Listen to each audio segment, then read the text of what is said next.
Wala.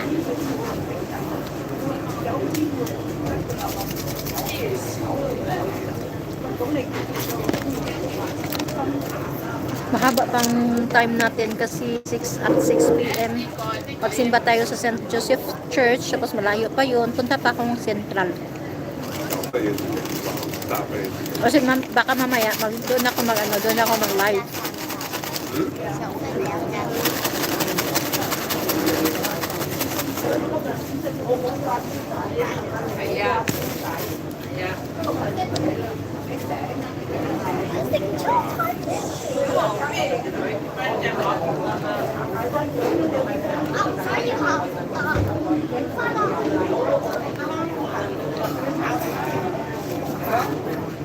Nakakagilyo talaga pag makakita ka ng bata, no? Kasi ako nagigilyo talaga ako pag makita kong bata.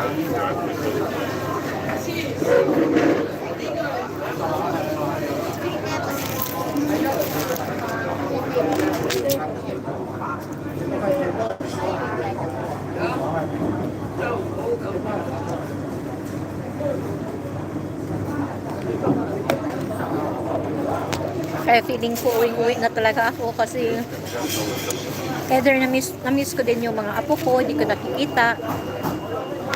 Kasi every time makakita ako ng bata dito, maalala ko yung alaga ko, nami-miss ko lagi. At lalo nga-miss ko yung mga apo ko. Ang Toby ko lang ang nakita ko, yung dalawang apo ko, hindi ko pa nakasama. So, ganun talaga yung feeling guys ng isang OFW. Lagi kang na-homesick, lagi mo silang na-miss, pero hindi pa time para umuwi. Hopefully matapos natin yung kontrata. Kung hindi man, depende na yun kay God. Si God na lang yung sandigan natin para maging perfect ang lahat.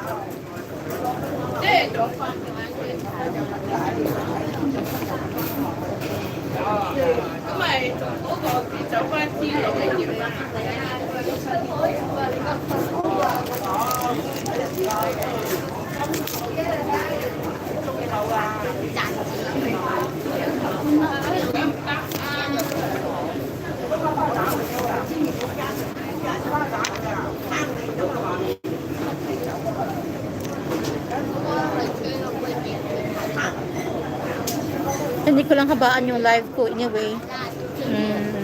Inano ko lang talaga yung YouTube ko kasi nawala na lang talaga ako sa YouTube ko kasi sa busy ng trabaho at saka sa signal lang, hina ng signal, kaya wala na talaga akong time mag live, no. Sorry talaga guys.